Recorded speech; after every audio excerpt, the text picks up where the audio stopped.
Hi guys, welcome to Learn Kenyan Law with Wanjiku. Today's topic is under property law and we're going to be talking about a land search. Normally, a land search is conducted when you want to buy a piece of land either in Nairobi or out of Nairobi, wherever it's going to be.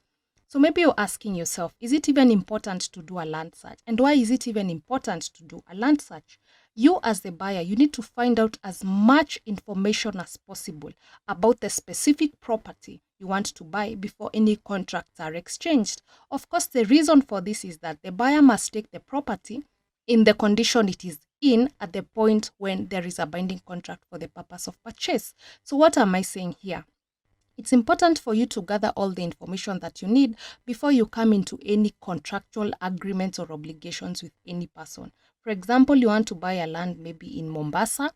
You better conduct all the searches before you put your signature on any kind of contract. And the specific reason for this is because the common law recognizes that the seller has a limited duty of disclosure. So if you want to be a prudent buyer, you need to discover as much as possible about the property you're about to purchase.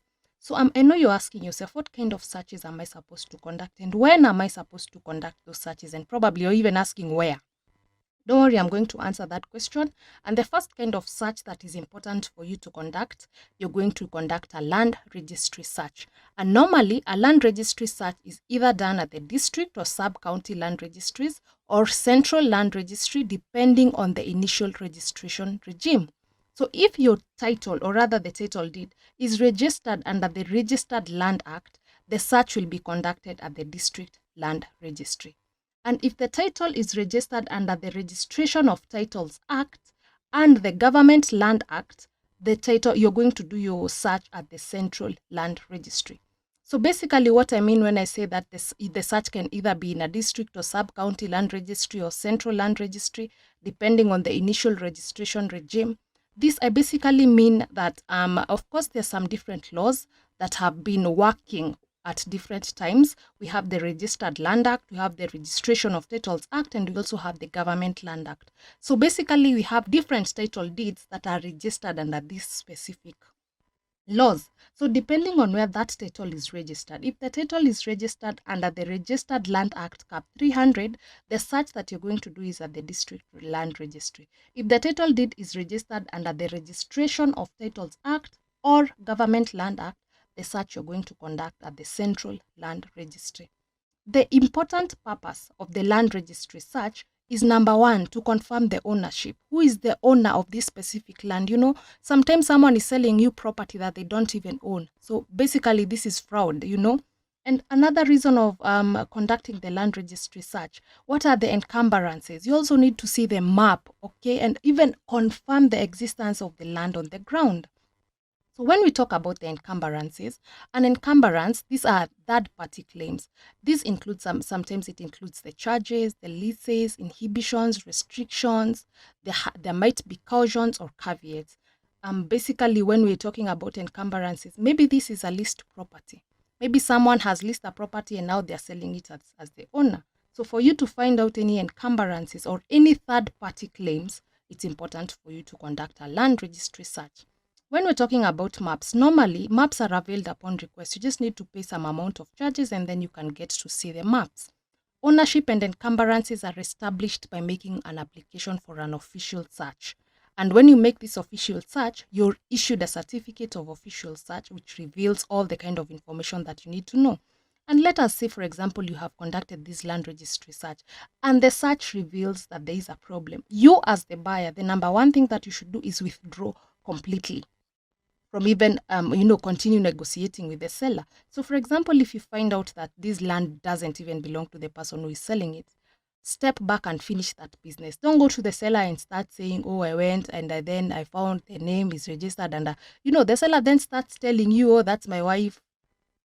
Some funny stories. So if you go conduct a search and you realize there's a problem, step back and move on. However, if you have conducted the land registry search, you have confirmed this is the right owner, you have seen all the encumbrances, you have seen the map, then we move to the next kind of search that you're supposed to do. The next kind of search is called a county search and inquiry.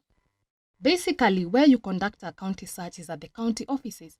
So if you want to buy property that is in Mombasa, you go to Mombasa County offices and continue your search there. If you want to buy property from Nairobi, same thing to all the other kind of counties. So the most important reason of doing a county search, of course, it discloses the rate charges and any arrears that may be outstanding, which are some of these rate charges that we're talking about. Sometimes is the land rate itself, and sometimes maybe this person has not been paying electricity bill. Maybe they've not been paying water bill. When you go to the county offices, it's very easy for you to understand if there's any arrears that are pending.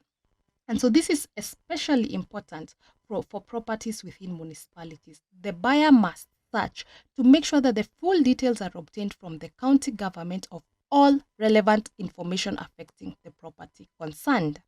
So this is particularly important within municipalities. However, even if it is outside municipalities, it is equally important. The search should be accompanied by a plan. Okay, so you want to go to the county office and search. What is your plan? How do you intend to use this property? Sometimes even when you go to the county office, you realize, the county government wants to, build a road here. The county government is planning matters ABC. This kind of information you only get when you go to the county office. Okay, and what do I mean when I say that when you're conducting the search, you should be accompanied by a plan? Generally, I mean, maybe you want to go to Kericho, and you probably want to build a residential house, but you find out that the piece of land that you've bought is mainly for agricultural matters and agricultural matters only. So this kind of information, you're usually going to get it at the county office. And it is important for you as a buyer to even know the purpose that what are the reasons that you intend to. Why are you buying this land? If you're buying this land for a residential home and where you're buying this land is only for agricultural purposes, then, you take a step back and you say, maybe I should buy land elsewhere, And if you want an agricultural land and where you're buying, you go to the county offices and you find out, yes, you want for an agricultural purpose only. But your agricultural purpose is, for example, you want to plant maize. But you go to a region like Kericho and you're told, no, here we do tea only.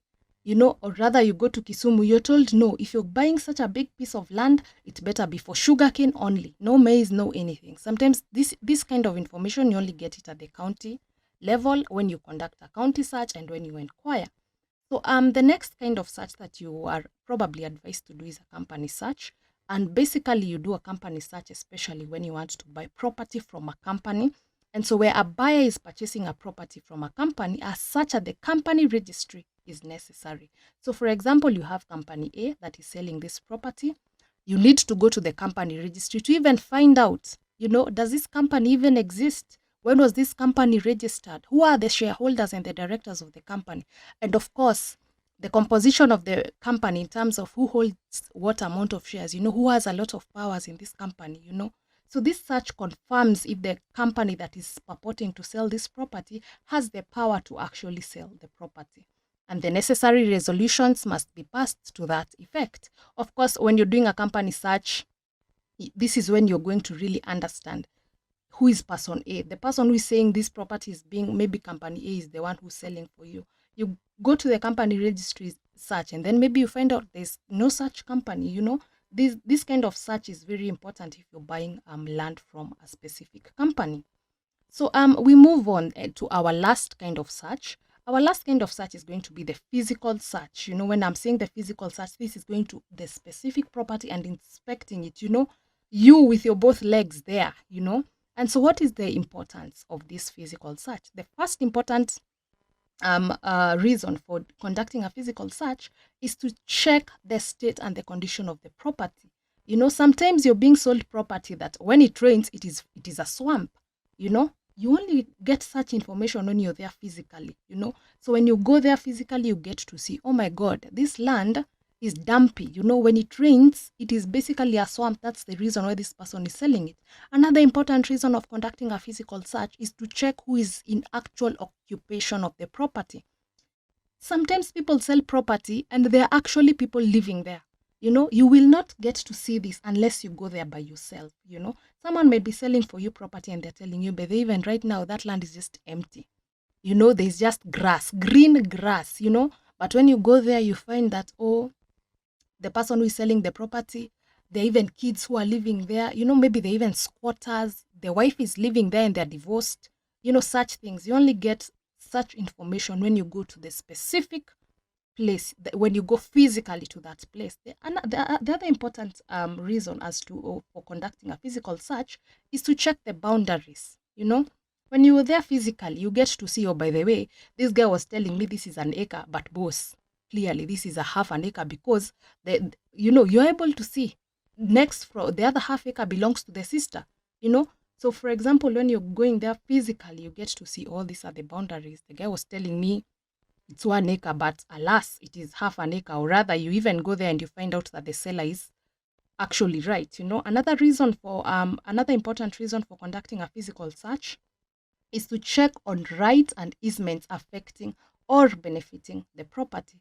Sometimes someone is selling a land to you, and a well was dug there for the villagers to come and fetch water from. That's their right. So even when you move there, you better be ready for strangers to come and fetch water from that well. And that kind of information, you will only get it if you go physically. As I have said earlier, the seller is not supposed to disclose everything under common law. So the only way you can find out if there's any rights or easements that are either affecting or benefiting the property is if you go there by yourself physically. The next important reason as to why you need to do a physical search is so that you're able to confirm that the fixtures and fittings contracted to be sold are in the subject property. You know what I mean here? Sometimes someone is selling for you property and they're telling you, by the way, we had even made a swimming pool over there. So even when you go there, you don't even need to do a construction of a swimming pool, or any other kind of fixture or fitting. Someone is selling and selling and selling, and now even the price is higher because of the specific swimming pool that was there. You need to go there physically and confirm, is this fixture there? Is that fitting really there? So that you're even able to move on with this sale. So the next important reason as to why you need to conduct a physical search is to confirm the surrounding, neighboring, and adjacent environment or activities. Why do you need to confirm the surrounding? Maybe you want to build a residential area. You want your wife and kids to come and live here. Then you find out, alas, next to you is a national park, and you know what? Giraffes and lions are visitors there. Do you want to live in such a surrounding? No. Why? Because maybe you have a small baby. Maybe you want to, build a church. Then you find, no, this one here, it cannot work. Such things. You need to understand your surrounding. You need to see who are the neighbors, who am I coming to live with. Sometimes you have already conducted all those searches, but the physical search is the last one that makes you say, no, I will not buy this land because I want to use this land for my residential purposes. But apparently I am surrounded by like 10 clubs, so I don't know how I'm going to be sleeping at night. So the last reason for that is you need to go there and you confirm the surrounding and the neighboring, so that you can even see which are the kind of activities that are there. So thank you so much for listening to this end. I really hope that you've been informed. So the next time that you want to buy property, either in Nairobi or out of Nairobi, basically just in Kenya, these are the kind of searches that you're supposed to conduct. Feel free to reach out, ask any questions in regards to property law, and if you're having any trouble as well, comment down at the comments. Thank you. See you guys. Bye.